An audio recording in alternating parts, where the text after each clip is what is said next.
Yo, it's your boy AMG Dens, aka the MDM, modern day modern. Rewind. We have to rewind that entire. Georgie, if you dare put this in the recording, I will find you like Liam Neeson. Even Liam Neeson. Anyway, Now it has to stay in. Now it all has to stay in. Many ways to flex the floor, right? Depending on how stiff it is and where it's stiff and what its pivot points are. The idea essentially was that the hard tire that they were planning on running would be quite bad for their expectation. It was 10 laps, maybe 12 laps, but then it would sort of rubber in, so to speak, and would be a very good tire to the end of the race. The question was, why is it so complex? Why is it that this has to be dropped in 2026 to even allow Porsche and Audi and others to join? Part of that is because the cars are actually so much safer now.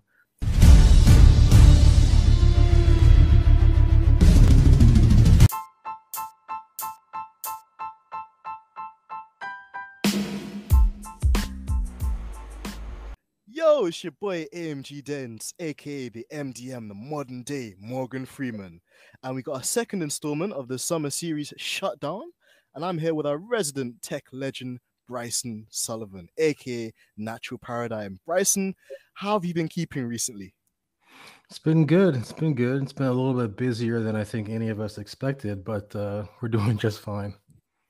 Oh, that's excellent to hear, man. And you've been really busy. I know that we were talking off air just a couple of minutes ago, just about commitments and just generally as well how busy things have been even during the summer break. But also we know that you went to the Miami Grand Prix earlier in the year.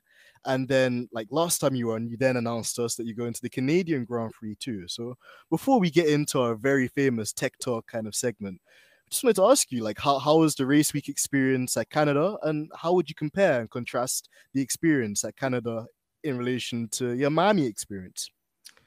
Yeah, so this is a relative rarity for me. In the past, I would go to maybe one Grand Prix every 3 years. Now, seemingly in prospect, I'm going to go to three Grand Prix in 1 year. And it's been really incredible to have an opportunity to do that. And I have some people specifically to thank for that. And they know who they are. But I think what was special about the Miami one is that it had been such a long time since I had been to a Grand Prix, and I had an opportunity to actually see the cars in person again. And I was reminded of the scale of the energy involved in these cars driving around the track, and frankly, the skill and fearlessness of these drivers that it takes to actually drive them on the limit. And I was so impressed by that, being trackside, which is one of the things that you can do at street tracks like Miami, like Canada. But it was great because I know the Miami area. I sort of born and raised in South Florida, know the area, and was just so happy to see Formula One and South Florida kind of come together finally. And that was a beautiful thing. I know people have mixed things to say about the race itself, but part of that is actually based on race direction. There were plenty of overtakes, and I can tell you the experience of being there was phenomenal. Canada was also very special because it was the first time I'd been to an F1 race outside of the US. And I'd never been to the Ile de Notre Dame and the park there. It's beautiful. There's tons of wildlife. There are all kinds of things around the track that you don't get a chance to see. But also because there's sort of lakes and things in the middle, you can walk from one side of the track to the other relatively easily. And so I had a really great time there. Met some of my Twitter friends for the first time, and they're all lovely people. And so I had a very, very good time there, and I'm looking forward to the next race I'm going to, which is actually Austin. Oh, excellent, man! You're on the run. You're literally like going from track to track, which is amazing. That's such an awesome, like feedback and obviously experience for us to kind of get insight into. And like you mentioned as well, it's really reassuring just to know that even when you go out of the country and you explore different Grand Prix at different countries, you can go there with the expectation to bump into somebody that somebody from our community, and just to have that reassurance and kind of shared experience as well, which is amazing. So we're really happy to hear that. And obviously with the Austin Grand Prix coming later on in the season as well, it'd be interesting to see where the cars are at that stage, where the teams are at that stage, and how things play out in the championship as well. So absolutely. So before we get into the tech talk segment, guys, Just another thing that we plugged very cheekily on our Monday episode. So we do have a prize giveaway courtesy of our great friend Asif Saji. Make sure you guys go and follow him as well. And this is the first question for your chance to be a winner of that prize giveaway bundle. So on the topic of tech, this is the first question. He has designed some of the most revolutionary and successful F1 cars, and his name rhymes with Shui. Who is this, guys? So for everyone listening, if you drop your comments when the episode comes out with the answer, please let us know. And throughout this summer series shutdown, we'll be looking at the answers, seeing who's been interacting the most, and we'll be looking forward to picking a winner for our summer giveaway prize as well. So make sure that you guys get involved with that as always. And into the juicy stuff, the tech talk segment. So, Bryson, how I wanted to open up this show was just on one of the latest innovations that have come out post the Hungarian Grand Prix. And it was in relation to Aston Martin and a really interesting rear wing advancements. It looks like they've got essentially like a device or almost some sort of fairing on either edge of the rear wing end plate, essentially. What is the effect of this thing that they're trying to achieve with the rear wing upgrade? And is it a loophole that should be allowed, or is it something you foresee the FIA maybe, having a word with them about when we return back to racing? I believe that whenever you look at something on a car, you see a strange shape or a vortex generator or something, you try to say, what is the designer doing with that very peculiar shape? The reality is they oftentimes don't even want to make that shape.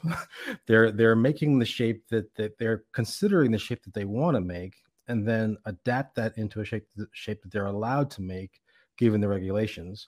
As I'm sure you both know, the 2022 regulations are incredibly prescriptive, and they have more restrictions in them than probably any other rules that F1 has been governed by in the past. And essentially, there are certain radii, concave and convex radii, that the wing must have according to the current regulations. Part of that reason is because the newer wings are designed to have sort of rolled tips, which is basically just having a large radius, connection between the end plate and the main part of the wing. Now, I'm told by well-established aerodynamicists that behind the scenes, this was largely an aesthetic choice. But let's just say that design was particularly meant to make the wake of the car thinner and less intense and have less of a negative impact on the car behind so that they can follow. But that can come at the expense of downforce. If you think about the flow going from front to rear around the car, and you have this high pressure area on the top of the wing, that high pressure is higher than the ambient, so the air tries to go away from it. If it's allowed to escape sideways, laterally, that helps to relieve that pressure to a certain extent. So if you can add a vertical surface on the ends of the wing, you can essentially sort of trap that air there and force it to follow the curvature of the wing a little bit better, which can lead to a higher pressure on the top. And it could also have beneficial properties for preserving the low pressure underneath. And so fundamentally, this is a design that can give you more downforce. The downside is, even in the best situations, it will probably cause you more drag because you'll have stronger vortices sort of trailing behind the car. It will have more induced drag. Not only that, but the current design, as I said, is not what you want to make. It's actually a restriction within the regulations as they exist. And so there are large, flat, non-aerodynamic surfaces that are part of this design that you wouldn't normally have to make a lot of drag. The reason why you can get away with this is at Hungary, downforce is king, more so than many other places except maybe Monaco. And so essentially, it doesn't matter if the drag penalty is high because the downforce you get is worth it. That is why that particular upgrade was seen at Hungary. You may even see it at Singapore as well. We'll see. But fundamentally, this is improving the downforce of the car at the expense of drag. And in terms of, do I think it should stay? I think it should. It's not a movable bodywork. It's not a danger to anyone in any sense. There could be some question about how it impacts the wake on the car behind, but there would have to be some analysis to be done to substantiate that if they want to cancel it. Interesting take there, Bryson, and I agree with a lot of the points and sentiments you've raised there too about the rear wing there, because as you mentioned, legally, I also don't think it contravenes any loopholes or any regulations so far that I'm aware of. But as you mentioned as well, maybe the one thing that the FIA would be keen to look at in relation to that is maybe another car following the Aston Martin with that particular rear wing arrangement, whether or not the wake then is more troublesome for a car to follow, which is against kind of the DNA and I guess the sporting nature of these new regulations that have come out. But as you've also mentioned as well, if this is just like a package or a rear wing configuration that's limited to high downforce circuits, then it might not be a thing where we don't see that rear wing until, let's say, Singapore, as you mentioned too. So it's not necessarily an element or a rear wing configuration we'll see in every single Grand Prix towards the end of the season. So that's an interesting one. And actually, it makes me think that, considering the only three races where you've got like very high downforce emphasis tracks, what was Aston Martin's aim here? Is it a thing where they're trying to use this year as a test bed for the following year now that they know that, they're going to be bringing in Fernando Alonso? Is it just generally because we know that Aston Martin and Lawrence Stroll spoke a lot about the investment that he wants to put into the team, the new factory that they're in the process of building as well.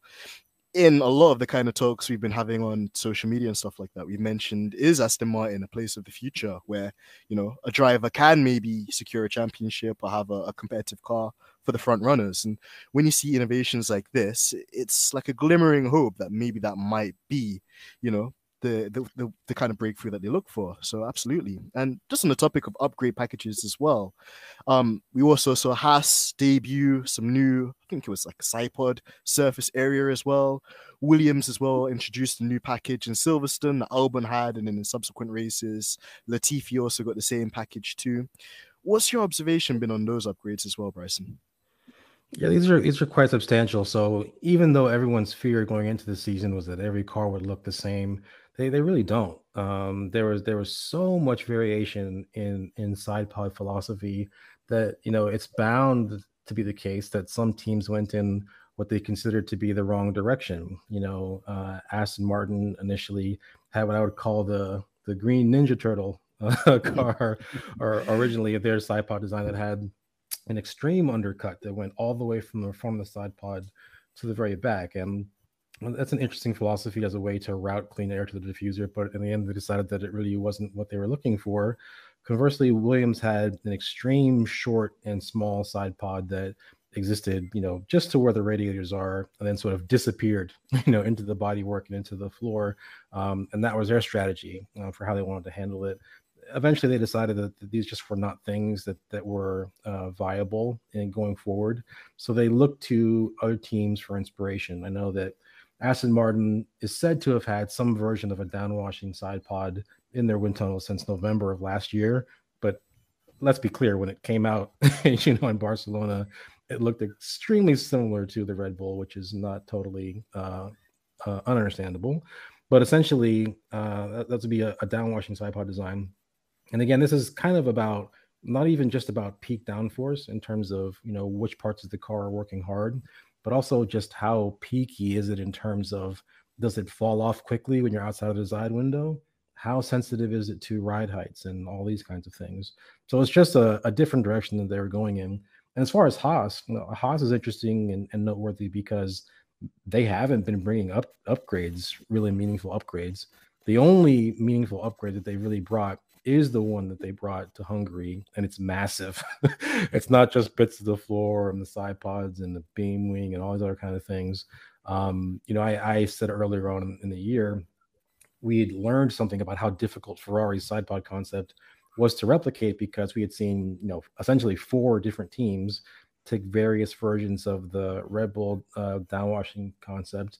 And then when Haas comes, they actually did have a very Ferrari-esque type of side pod. It's not quite the same as the Ferrari, but it's definitely very similar. But it's got its own character as well. So, I mean, the performance in Hungary wasn't as good as it really could have been. I think Mick was actually very close to Kevin Magnussen. Only one of those cars had the upgrade. But it's definitely the direction that they're going going forward. And I'm very curious to see how it does at other tracks.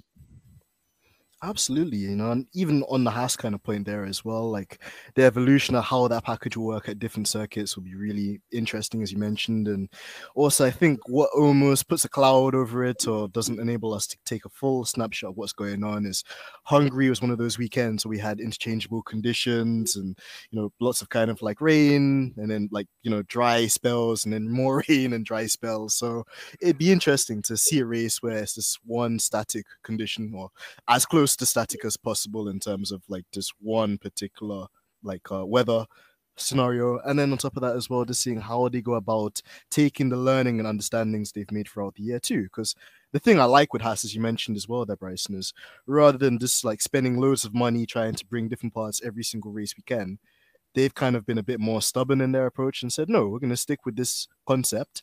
We're going to run it into the ground and make sure that we understand everything about it. And then as soon as we have our understandings and we feel we're confident enough and competent with just all the data and stuff we've collected about it, then we'll start introducing new things mid-season. So it seems to have worked out quite nicely for them. Well, let's just be clear. I suspected cost was a factor in this as well. Mm. You know, we just can't afford. They just can't afford to bring updates that don't work. And if that strategy results in them bringing one package that's very big, then so be it. Exactly, exactly. So it could be consequential of the kind of cost cap measures that we have this year too, which is also very true. And on to something else, just in relation to this region as well, Bryson. There's been a lot of news about the teams agreeing to change, well, agreeing almost the changes proposed by the FIA in relation to the ride heights, which could see the floor edges lifted to help with the porpoising issue. There's also been the introduction of some new technical directives that will nullify the floor exploit from Ferrari and Red Bull as well. They've been the center of.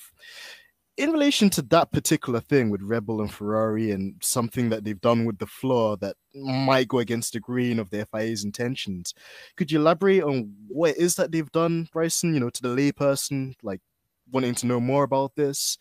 And performance wise as well, do you think it will really change the order of the top three or the gap that we see when we return back from the summer break? Well, just to be clear, Ferrari and Red Bull are in the news about this particular issue that the FIA is dealing with, but I believe at least one other team is also going to be caught out by this. It's not been talked about that much, but try to keep in the back of your mind that it's not just the top two teams that will be influenced by this. In terms of what we're actually talking about, it is kind of interesting because all of these things have kind of been rolled into a project of fixing questions with porpoising. And the reality, of course, is that the only thing that matters at the end of the day is what the vertical acceleration the drivers are experiencing, right? That vertical acceleration is what injures drivers, not plank wear, right? So the question is, what are all of these extra things that are going on? And the FIA has introduced what they're calling an AOM, aerodynamic oscillation metric, that depends on a lot of factors, including the vertical acceleration, that is designed as a way to sort of gauge how bad a car's porpoising is and whether or not it would be causing injury to the driver. As part of that, though, they're trying, based on their language, to enforce a condition where all teams are being judged fairly in this metric, whatever that means in their language. And as a part of a means to sort of verify that and make sure that things are being done fairly, they uncovered some things that teams are doing with their floors. And what I mean by that essentially is there's really two separate things that were going on. One is a flexing of the plank, right? So that, wood-like looking material underneath the car that's designed to wear away and determine how low you're wanting the car. It's not actually wood anymore, but it looks like wood. That is actually flexing more than it's allowed. And also the titanium skid blocks that are in that plank, sort of near the front and in other places, and around the area where you're actually able to measure how much the plank is sort of wearing. There's some tricky things going on there too that would allow you to preserve a certain part of it that wouldn't wear, even if the rest of it would, that would allow you to sort of get more performance out of the car. So the question is, well, there are many ways to flex a floor, right? Depending on how stiff it is and where it's stiff and what its pivot points are. I won't say that every team is doing exactly the same thing, but in principle, it's enough to say that they could potentially be gaining lap time out of it. Now, the question was, if they are getting lap time out of it and they'll be forced to run a different specification floor in the future, Is the time that they would lose through doing that enough to upset the order? And to me, honestly, I think this is kind of an academic question. And the reason why I say that is even without those changes in the last, 3, 4, 5 races, Mercedes as a team has been building incredible momentum. I think Hungary was one of the first times where both Mercedes beat a Ferrari without like retirement, and I don't even consider Leclerc's issue normal. That was a strategic issue, but fundamentally, they beat some Ferraris on pace, or at least one Ferrari on pace, and that hadn't really happened before. And so that is a trend in the right direction. And even without any sort of FIA intervention regarding floors and other things, I think the order is going to change anyway. Let's not forget the fact that because of where Mercedes was in the Constructors' Championship on July 1st, they will have 10% more wind tunnel time than Red Bull and 5% more than Ferrari, which will also help them to close the gap. And so I think the dynamics of the second half of the season are going to be very different from the first, precisely because of that. Just very briefly about 2023, there were changes being made about the floor edge, and there was talk about changing the diffuser throat and a few other things in the designs of the cars to make them less prone to this porpoising issue. And just as far as I understand, Red Bull and other teams wanted one number, and Mercedes wanted a different number, and the FIA chose a number that was sort of somewhere in between them, maybe closer to one side than the other as a compromise. And so the FIA is trying to make changes to the design of the future cars, not so much because the teams don't have it under control now, because arguably they do. But when you add downforce to the car, when you add, performance to the car, it can put you back into that window where you can start porpoising again. And so that's what I think they're trying to protect against. Absolutely, and there's a lot to kind of take in that as well, but also just to see how it will affect the teams like post the summer break, and also just see how in relation to Red Bull and Ferrari as well, how they're going to get around kind of the FIA's uncovering of this. Also, just a quick one as well, Bryson. You mentioned there's 3 teams. What was the third team? I'm not at liberty to share that because I know that because of inside some other information. But let's just say it's more than Okay. it's more than 2 teams. I'll leave it at that. Oh, okay, fair enough. And thank you for giving us insight into that too, because it does give us more perspective as well. And we've been talking about the development race in terms of the teams and how that plays a role in the order of the constructors. But another interesting thing I wanted to look at as well, Bryson, is how the development race affects individual drivers. So, for example, setting the scene on this one and this question, we've got Sergio Perez. At the beginning of the season, he was being the El Matador. He was putting in a lot of strong performances, and the car in its very early phases, the RB18, seemed to suit his very understeery-like characteristics that he prefers in a car. And then we've seen recently that he's turned into the El Pinata, as his last couple of performances have been a bit lackluster or kind of very far off the pace from Max. Now, we understand there have been some rumors that maybe he was testing a legal version of the floor, but him and Christian Horner have come out and substantiated that that's not the case. So it's just basically been him saying that the development of the car is going away from his driving style. The question for you, Bryson, is that fair to him? Because some people may argue that Red Bull should do more to give him a car that suits his style. And if he prefers to run the older spec car that, has a more understeery nature, or if he's a sort of like driver that wants the car to go in one particular development, should they be doing more to kind of assist him and give him his own bespoke and unique package? Or is Red Bull correct to kind of do what they have been doing, which is to go with a global approach with the developments? And even if it's the case that it suits Max more because they've got a more edgy car, for example, that is a bit twitchy, in the entry of corners, but has that potential performance to be made as well that they want to try and catch up to Ferrari with. Are they justified maybe to just continue doing what they do? And even if the car suits Max more, but not Perez, is that fair on Perez, or how do you read that one? This question is so interesting because it intersects not only the dynamic of Perez and Verstappen at Red Bull, but also Ricardo and Lando Norris at McLaren.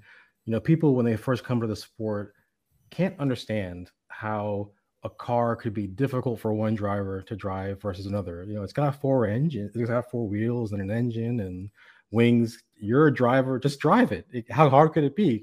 They seem to think, but it's actually incredibly hard. They're on the absolute limit of grip really at all times, and it's the most subtle of details in the differences of how you turn in, how you use the throttle. All manner of things that are different between different drivers that can actually limit their pace in the car and sort of mask what their actual abilities are. With regard to Checo, this is an interesting question because he was certainly much farther off the pace last year in 2021 than he was at the beginning of this year. And we talk about the sort of high rake, monsters that Adrian Newey used to design that tended to be very front end on the aero, and even had a bit of sort of aero migration as a function of speed changing. That could be very difficult for certain drivers to handle because the new regulations are focused on the ground effect floors and running them as low to the ground. They don't really have the same rake that the cars had previously. And so Perez really seemed to like that initially. It seemed to really be something that was to his liking. He had an interesting race in Spain, but could have been a very good one. And then he won in Monaco, and he was just very competitive. And this question of the car being developed, like, I can't say unequivocally that they are deliberately changing the car to make it better for Max to be able to drive it. It could just be the case that the direction in which the performance will be gained happens to be a direction that will suit Verstappen more than Perez. Now, in that sense, you say, okay, well, is that fair to Perez? And you brought up something quite interesting. You said, well, why can't they just run different specs on Perez's car and on Max's car? And one of the reasons why they probably can't do that is because of spares. Spare parts and the cost cap is a huge thing. Recall back to qualifying in Austria, where both Lewis Hamilton and George Russell crashed their cars and damaged them pretty significantly.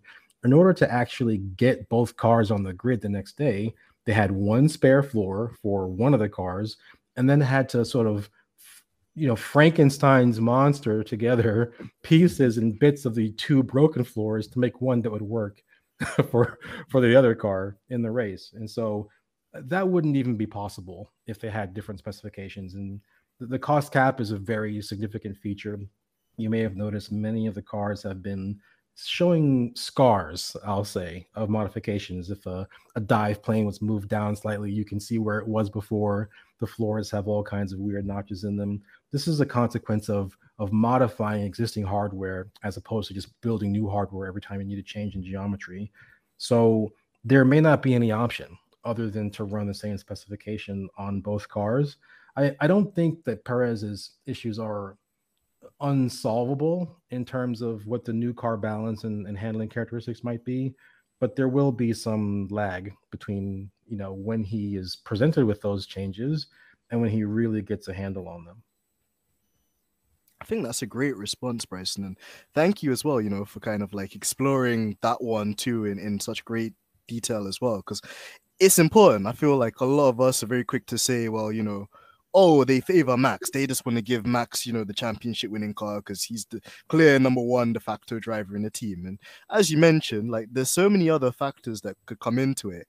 It's not necessarily a conscious decision of such, or it could be a consequential kind of response to something that's happened. And it's funny that we've mentioned the cost cap because it seems to kind of arise in a lot of the answers and kind of responses we're gaining on this episode too. So it's interesting to see how much of an effect that's having, considering it's not something that it's probably given as much time as it should. So I definitely agree. And then in terms of Perez, again, I feel it's one of those situations where I think the team probably can help him a bit more. It might be a case of them sharing Max's data, Max's setups, and just seeing kind of what he can learn from that and how he can adapt Max's setups to suit him as well. But ultimately in Formula One, we know that, it's not a game where you're given much time. You're not afforded the luxuries of so much things.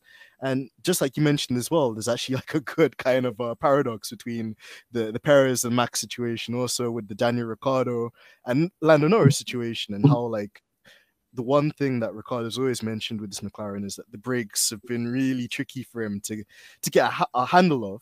which is ironic considering that he's always been known as one of the late breakers and, dearest Dans in relation to that too. So it's really intriguing. And to go on to a different topic here, Bryson, this year as well, there's been a huge emphasis on the reliability of the cars, and particularly Georgina put this question forward. She wanted to find out just what happened with Ferrari in Austria in relation to Carlos Sainz's car catching fire.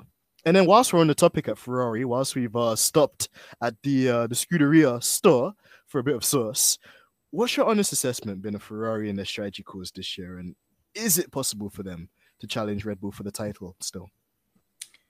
I don't have, I'm not privy to the exact details of the precise component which failed in Sainz's car, but there's usually a few types of failures. There's like bottom end failures, where the bottom part of the engine fails, or top end failures, and then there's turbo failures.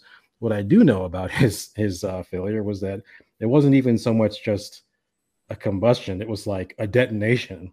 Right, there was a time when he was slowing his car down where the pressure wave sent out by this thing blowing up, I mean, it fractured the side pod bodywork, and it opened up and then closed again. And then the fire that built there, and then this very weird paradox where he's parked on an uphill sloping section, the car is on fire, he needs to get out, but as soon as he tries to get out, the car starts rolling backwards, and you have to try to figure out how does he actually get that, compounded by marshals that were making what I can only describe as bizarre reactions to what was going on. And again, my understanding is that all of the rules were followed in that response, but if that's the case, the rules themselves need to be looked at. No, in terms of what caused that, I'm not really sure. I'm actually more interested in the fire itself and how it was handled than the particular element that failed. But it's no secret. Ferrari's been having, it's kind of a perfect storm. If if it was just reliability issues, or if it was just driver errors, or if it was just strategy issues, I think they'd be in a very good situation. The problem is they have all three of these at the same time, right? And I think it's those things affecting each other that really makes it difficult for them to gather any momentum. Regarding strategy decisions, Hungary is a salient example because it just happened. I learned some very distressing things about Ferrari's strategy there. The idea essentially was that the hard tire that they were planning on running would be quite bad. For their expectation was 10 laps, maybe 12 laps, but then it would sort of rubber in, so to speak, and would be a very good tire to the end of the race. The issue is that they didn't base that idea on actually running the hard tire during free practice, right? That assessment of what the tire would do seems to be largely based on historical data and old tires, and maybe even a slightly different track surface, depending on what they did in the intervening year. And so it just seemed to be totally inaccurate. And seemingly every other team that was running the hard tire before that part of the weekend was just like, yeah, this tire is not it. For whatever reason, they can't fire it up, and the compounds are different. And then I know people think of the new wheels as just being a compound difference that might be responsible for changing how easy or hard it is to heat them up. But let's not forget that we have a completely new braking system as well for these cars. The way that the air is routed, into the brakes and out of it effectively eliminates the ability to use that hot air to heat the rim and then heat the tire as well, using getting the bulk temperature up of the tire. They can't do that anymore. And in fact, that might be one of the reasons why so many teams have struggled with tire warm-up this year. It's so true. And when you mentioned that as well, Bryson, it kind of reminded me of how Mercedes, they had the DAS system in 2020 that obviously got outlawed. So then the following year, they brought the brake magic situation, which I need not remind people of because it still even hurts my heart today thinking about that day in Baku back in 2021. But as you correctly mentioned as well, the teams have had to try and find a different way of getting that performance build up in the tire when the tires come straight off the blankets onto the car during the pit stop and then do their outlap. And it's just been interesting to see how that also plays in their overall stint performance throughout an entire stint.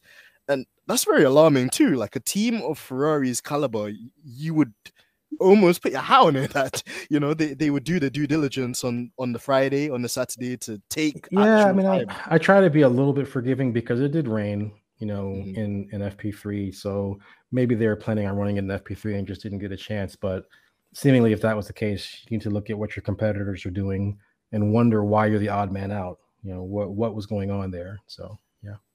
Of course. And on the tire talk as well, we'll spin the block on that topic as well, Bryson, because we've had a lot of fans kind of write into us and ask how is it or why is it in particular temperatures the compounds react slightly differently. So we'll do a UE on that one at a later stage in this podcast episode.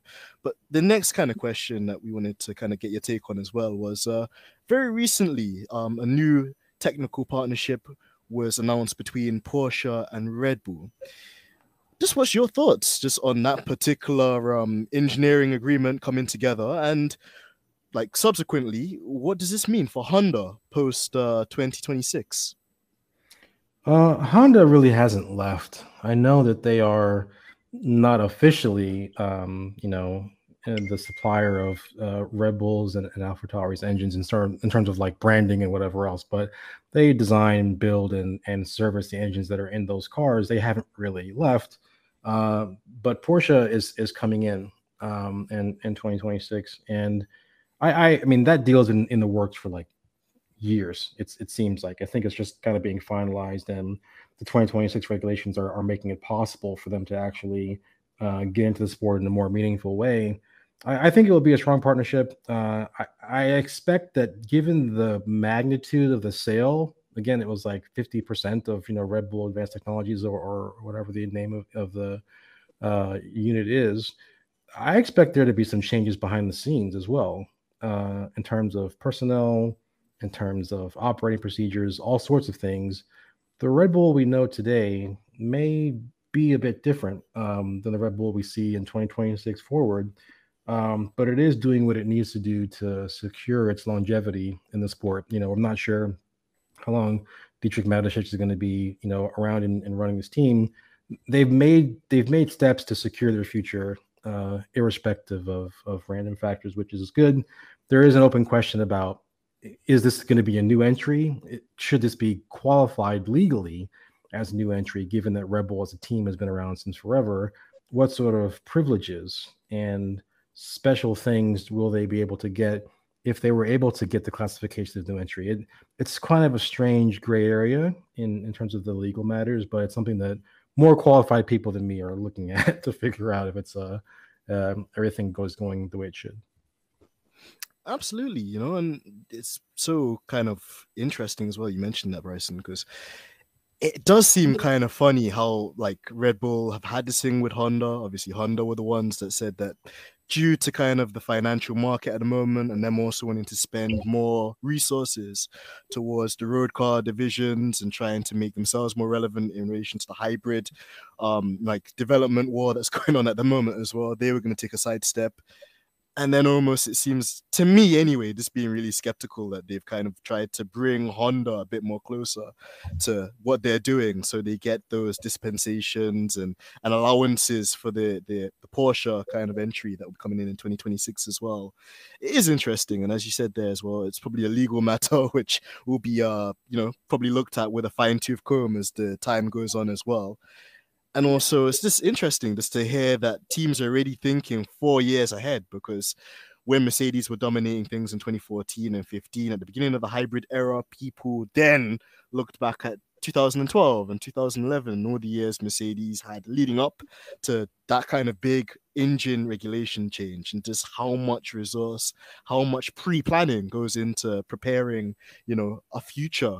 And as you mentioned as well, definitely looks like Red Bull have sustained that throughout the kind of years. It's looked a bit up and down, and Dietrich's kind of almost investment in Red Bull seemed to quite fluctuate depending on where the team is going during the Renault kind of power unit days as well. But yeah, it's an interesting one, and as much as there's a couple of political things we're not a huge fan of when it comes to Red Bull and the way that their PR of some of the fans behave. It's interesting for a team that's not necessarily an engine manufacturer. They're an energy drinks company that indulge a lot in advertising and marketing, how they've gone about securing the next couple of years in Formula One and sustaining their position as well as one of the lead teams. And as a kind of segment into the 2026 era as well, Bryson. One question that's coming from one of our fans is they're really key to find out from yourself. How does the MGU-H, so the motor generator unit heat work? And why is it so expensive? As this is a part which we understand is going to be scrapped or not be so relevant for that 2026 generation and onwards.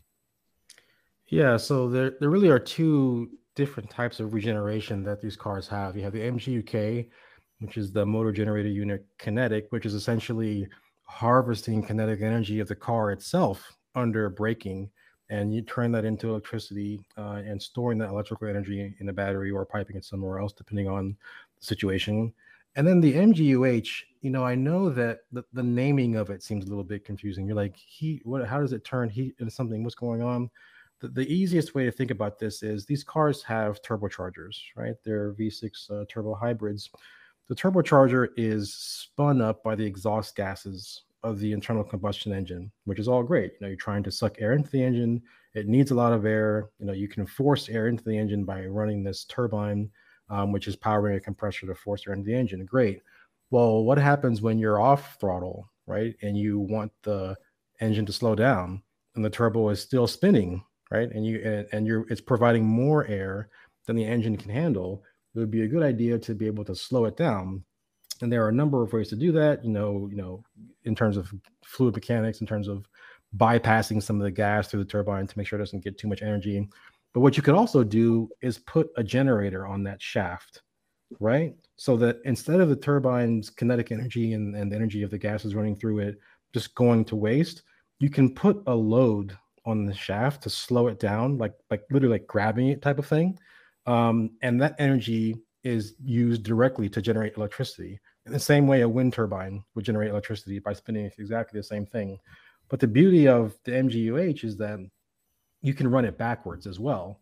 So not only can it absorb power from the turbocharger in situations where you have excess power, but on the reverse side, what if you're at a very low RPM and you want to hit the accelerator extremely hard, and you need a lot of mass flow rate or engine mass flow rate of air, and you can't get it because there's no exhaust gases to push the turbine.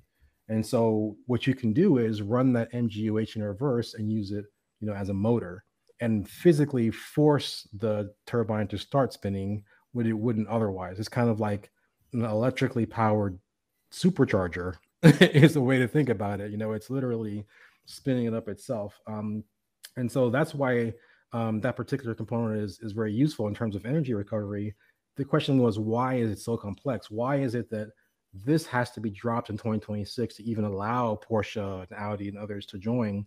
Part of the reason is because it's not just the turbocharger, turbo machinery that's spinning, the compressor or the turbine and the shaft. It's also all the mechanical parts of the MGU-H, right? It's like coils and magnets and all kinds of things that aren't designed to spin at 120,000 RPM. Just to be able to make something like that won't immediately shred itself to pieces at full load is difficult enough. But the other really difficult part about this is actually logic. It's actually, where do you send this electricity that's being generated by the MGU-H when you're getting it? Does it go directly into the energy store? Does it go into the MGU-K to help the other part of the engine run better? Well, what do you do with it? And the control electronics for the hybrid system have to figure that out in real time. And the reason why it's so hard is that you're limited to 100 joules of energy or whatever it is coming from the energy store, but you kind of have unlimited energy from the MGU-H. There's actually a lot of potential there in developing whatever system you can physically make to get maximum power out of the MGU-H. And it is an unregulated part of the engine design where you can get a lot of power. So if you have a brand new manufacturer coming in, Audi or Porsche, who just doesn't know how to tap the most out of that part of the power unit, they're going to be at a huge competitive disadvantage because Mercedes and Honda and others have already figured out how to maximize it. And so it would essentially render them uncompetitive on day one, which is not what they want. They want to be at least partially competitive on day one. And the most effective way to do that is to just drop the MGU-H from the design altogether. Now, to be clear, they're going to have to make up for that by having the MGU-K be stronger. And they're going even further. I think they're going to bump it up to like 350 kilowatts as a new MGU-K, which is insane. There's going to be hugely increased harvesting requirements on the rear axle. And so expect there to be some fun developments from that too. It'll be so interesting, Bryson, because like as you mentioned as well, when the car is kind of harvesting that kinetic energy through the braking system, and obviously these cars have the brake-by-wire system, we've seen how that also influences the driving style. So maybe it will be another thing where drivers have to adapt or refine the way they jump on the brakes in order to make the most of the just MGK. briefly, you mentioned Daniel Ricciardo, right? I mean that is a very good candidate for why one car might be fundamentally different to drive than another car. If you're having difficulty on the brakes, it could very easily and plausibly be attributed to different MGU-K systems, and as you mentioned, the brake-by-wire systems that control them.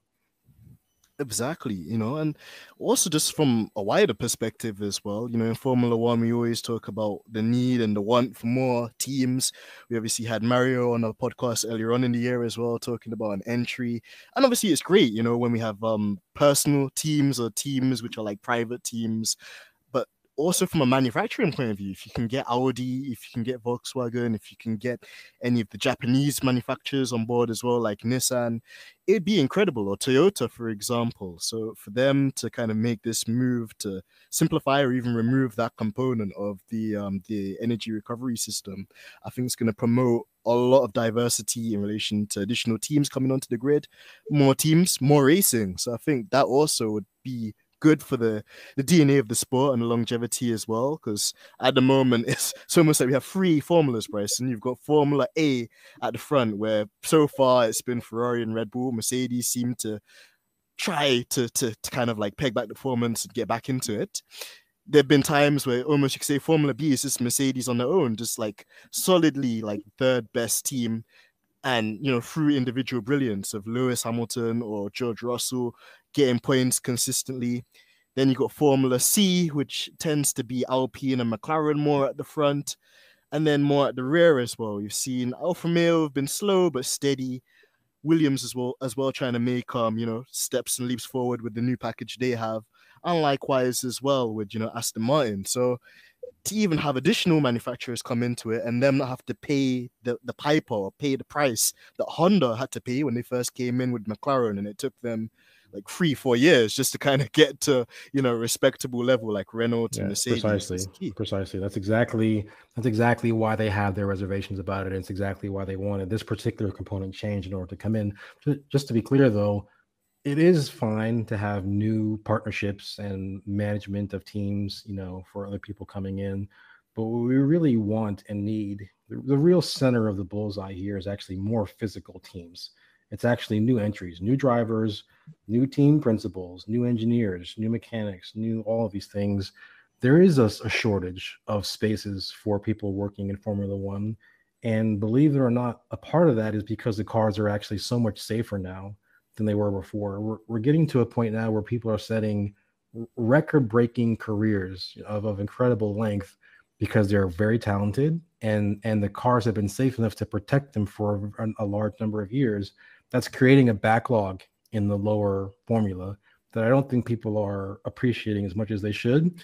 I think that the addition of new teams is not only a good idea for diversification of the sport geographically and in other ways, but also it's a way to help offset this trend of drivers having very long careers and making it difficult for new and upcoming talent to enter. So true, and we've seen how that's played out even this week with Oscar Piastri, a very infamous tweet of Alpine saying that they're going to take Oscar on now that, Alonso's gone through the front door. Oscar's come back and kind of said, well, no, that's not true. And, kind of being coy about what the move actually is that he's going to do. And even then, there was just like a lot of debates because some people were saying, well, is Oscar maybe in the wrong because Alpine have given him his junior career? They've helped him progress through the junior ranks so far.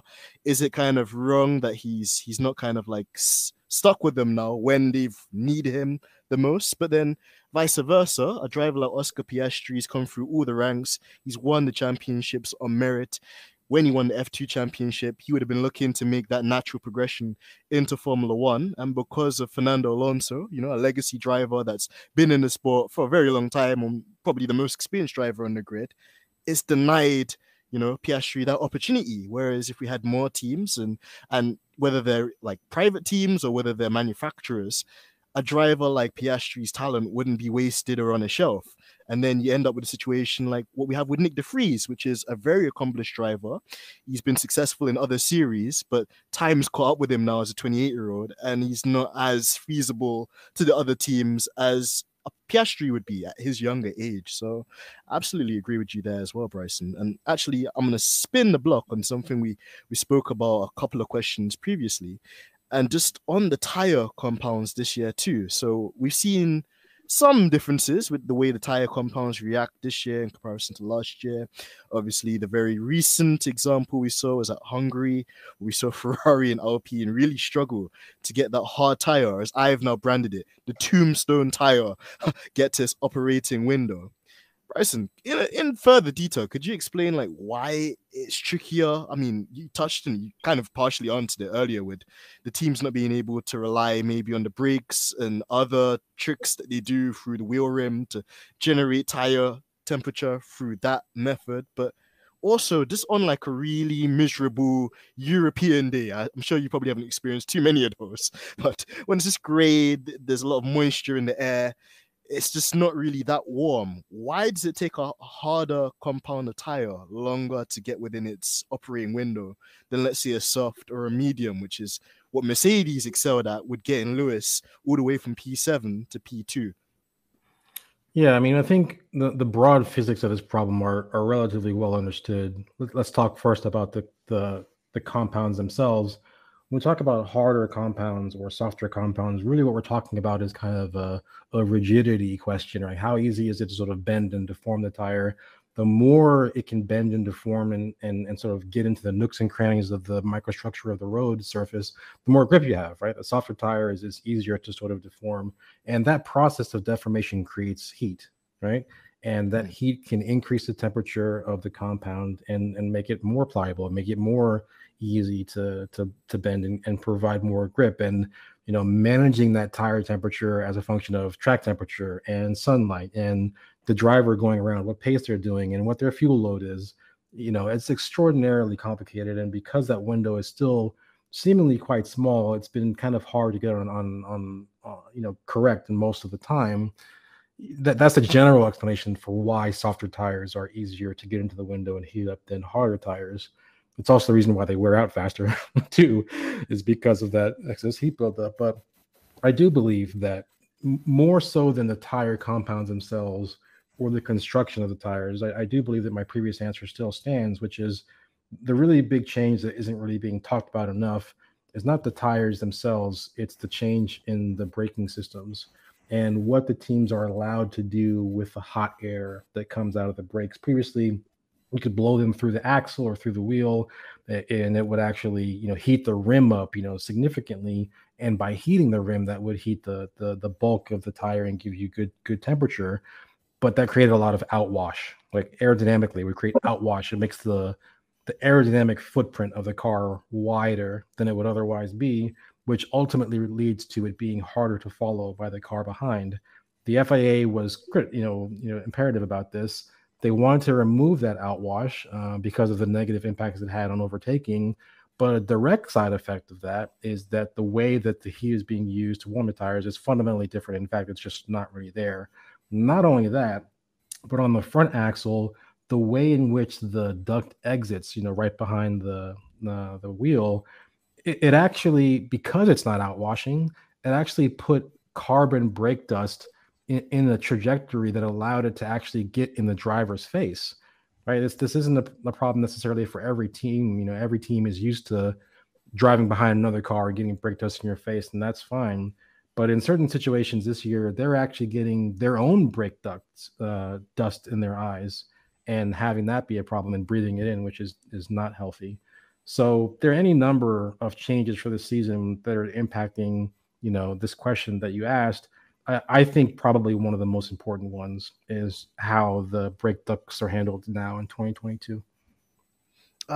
That's it's very key, and thank you for that one as well, Bryson, because like you mentioned, I think it's an underrated one. People more look at the compounds themselves or try and find answers in that kind of route, but as you mentioned as well, equally as important, if not more important, is like the braking systems, as you mentioned there as well, and also just how teams have been able to kind of get around that problem, and also as you mentioned there as well, just some of the kind of negative side effect of that is the kind of brake dust issue, and like you mentioned, it's a really serious issue because it's not something that anybody really should inhale. It has been linked to other kind of side effects that are not great or conducive for long-term health as well. So it really does feel like this is a new formula, a new generation, and although it's brought new solutions, it's also brought new problems, which I think at each and every single step of the way, they're trying to find little solutions, like, temporary and long term as well, to combat these. So it's been really interesting. And actually, I think it's been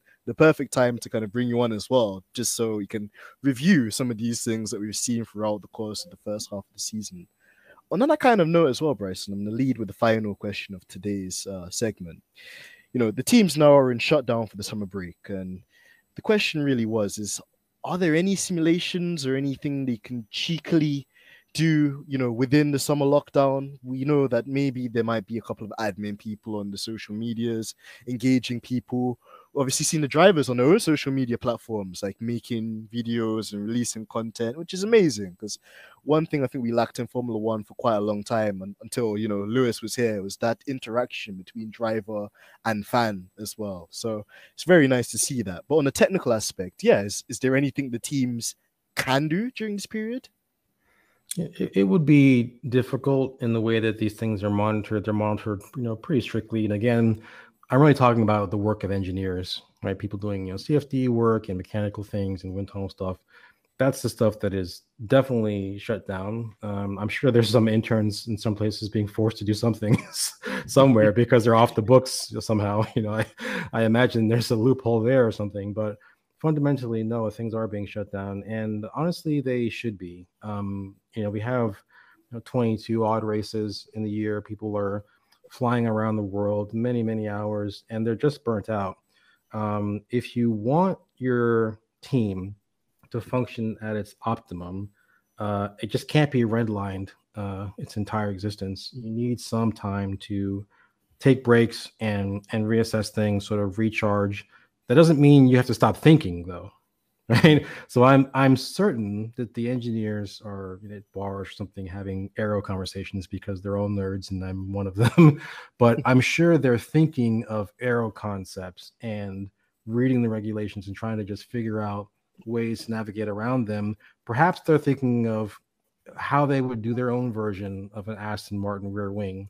Let's not forget, Aston Martin caught some criticism for essentially, copying the design of another car. They said they had their own version ready in November that they were wind tunnel testing, but it converged on the Red Bull design, let's say.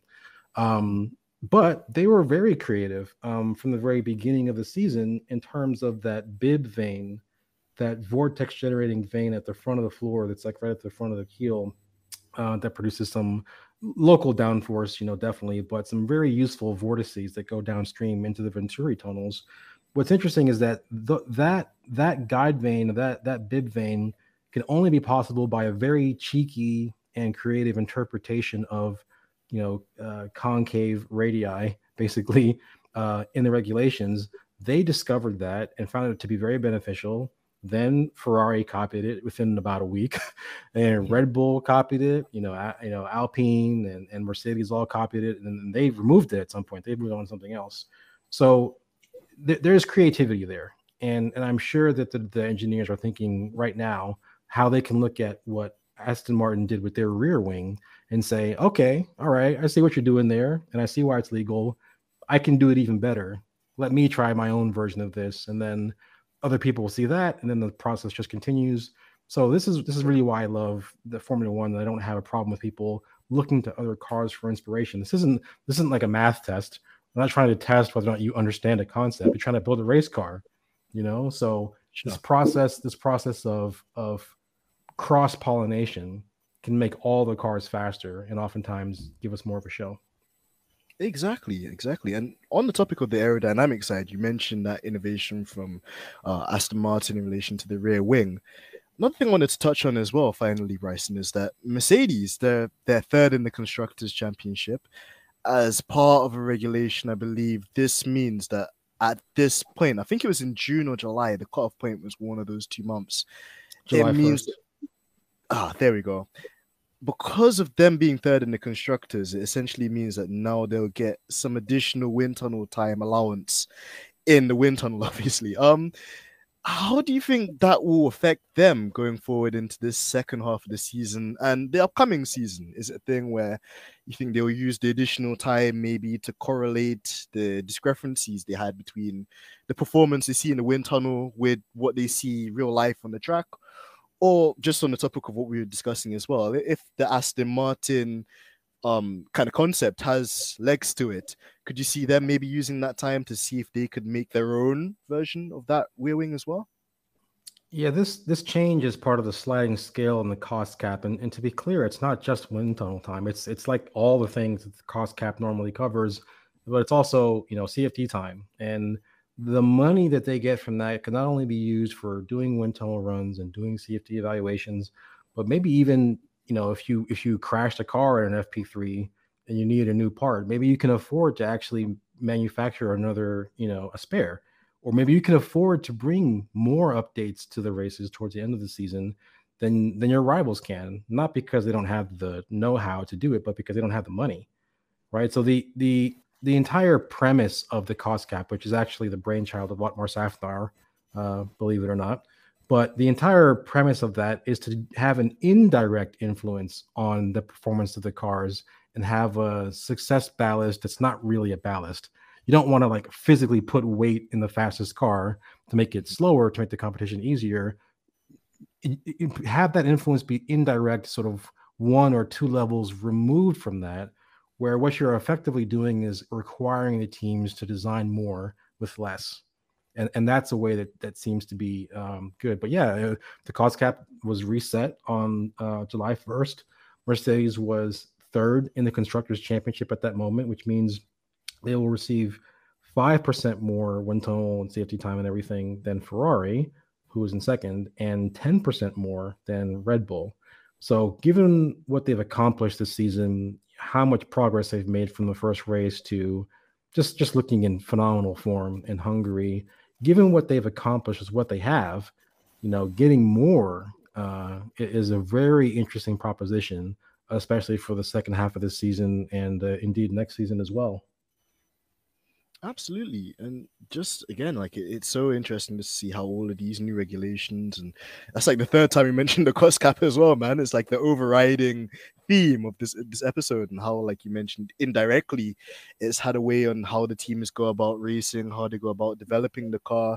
They're needing to be more efficient in the way that they make decisions and they apply themselves to, finding and seeking performance and bringing that to the circuit every week we go racing as well. So very key.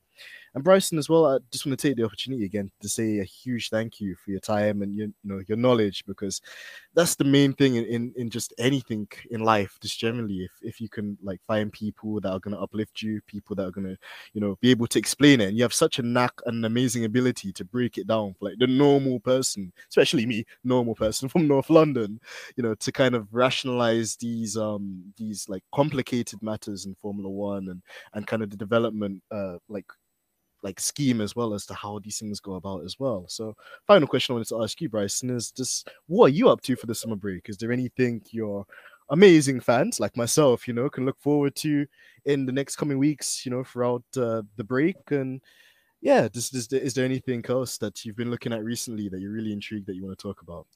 I am kind of busy. Schoolwork is difficult and all encompassing, but I have noticed a few things. I mean, I'm sure sometime in the near future we're going to have a discussion about track limits, because the situation at Austria, where a clear infringement of a track limit was not seen, and potentially others were falsely seen that weren't actually track limit violations. That's a discussion that we're going to have somewhere going forward, because we've made the decision to enforce track limits at all corners now. but I'm not sure we actually have the tools in place right now to actually enforce that fairly. So that's something to be talking about. I'm sure we'll be talking a lot about 2023, going forward, and what the finalized rules are that they agreed upon.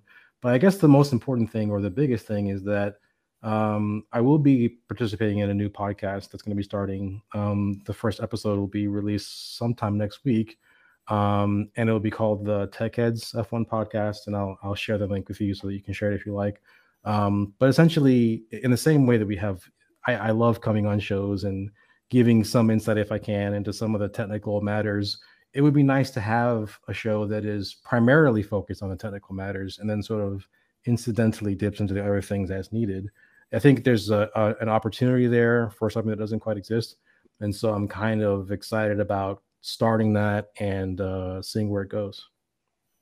Oh, that's really exciting, Bryson. And, we're super, super, super proud of you, man, because again, I feel at least for our community and just kind of from our perspective, man, like you uplift us and you shine, you reflect us in such a positive way. And I think it's amazing. And like you mentioned as well, I definitely think there's a space kind of in the realm for a podcast like that where people can get more insight, more information. Kind of, it's like a main hub for the technical innovations and developments of the sport and new things coming across as well. And I couldn't think or nominate a better person for that role than you. So this is super exciting. And I'm going to implore all of our listeners to make sure they go and follow the new Tech Heads podcast as well. When the link does become available, we'll all be sharing, recirculating, retweeting that as well, because we can all learn something, which is key.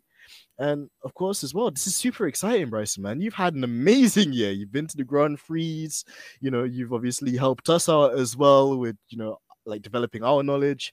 Now there's this new podcast as well, which we're looking forward to from, you being on there as well. And even your appearances on Any Driven Monday as well was crazy. Just I remember at the time being like, man, this is super cool. So, man, we're super, super proud of you, man. We all look up to you, and we couldn't think of a better person that deserves it more, man. So we're super, super happy for you.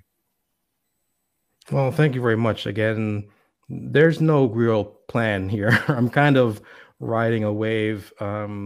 If I have the opportunity to learn things and help convey them to the wider public, I'm more than happy to do that. But I just love F1 and talking about it. And, if I get the opportunity to do it, I'll never turn it down. Exactly. And I think that's the best way to go about it as well, when you follow your heart and, it puts you in these great positions as well, organically, must I say too, where, one opportunity opens the door for another and another and another and another. And like I always mentioned there as well, Bryson, there's so many of us that want to know more about the sport, but unfortunately at times, like, there's just so much going on, and you just have this awesome skill, man, just for being able to like break it down and almost on a human level for somebody like me or another normal person to kind of rationalize and understand it. It's so key. And I wish there was more people like you as well, man. So well, you just remember, I'm learning just as much as anyone else. And if there is a simple, neat answer that you could only explain in 2 seconds, it's probably not right. So always be looking for an answer.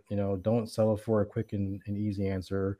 Try to take the time to research these things, and it's fun to learn how they actually work, because again, these are phenomenal machines. I think Formula One is one of the coolest things that humans do, to be fair. Absolutely. I would second you on that as well, Bryson. And where can they find you as well? Man, you're a celebrity to us. So I know our regulars will know of you and they'll know the social media handles. But for the new ones, for the new ones getting into stripping the dipping and getting a little taste of the sauce, where can they find you? I suppose technically I do have an Instagram account that I'm occasionally on, but primarily Twitter is the space where I am at handle natural paradigm. If you have a question, I'll try to answer it to the best of my ability. But yeah, generally speaking, Twitter is where you can find me. Absolutely. And guys, make sure you do follow Bryson. We're always going to put the link in the description as well. We're looking forward to that new podcast as well, the Tech Heads podcast as well. That's going to be sensational. And again, to wrap up this episode, it's been your boy, AMG Dens, aka the modern day Morgan Freeman. I got it right this time. I hope Georgie doesn't put my blooper in the beginning, because I will hunt her down like Liam Neeson. But in other words, I'm taken and I'm out. Peace.